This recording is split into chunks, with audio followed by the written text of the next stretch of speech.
What's up everybody and welcome back to the channel. If you haven't already, make sure to subscribe to the channel for more videos.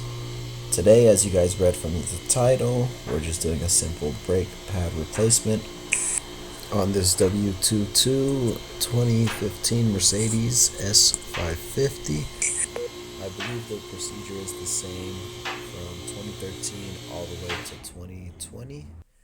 So yeah, you should be good as long as you have the Brembo style brake pads. On this car, we're actually able to see the brake pads through the rim without having to remove them. So I'm gonna check the back. It's hard to see, but the back still had about 60% life. Most braking power is in the front anyways, so yeah, these were just pretty low as you can see here. So yeah, these brake pads are very simple to replace. They only have about 3 slide pins. The first one's on top here, the middle one right here. There's a 13 millimeter on the back, and then there's one on the bottom right there.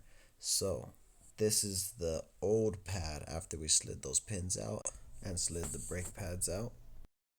They were pretty low compared to the new OEM pads fresh out the box. Just look at the difference.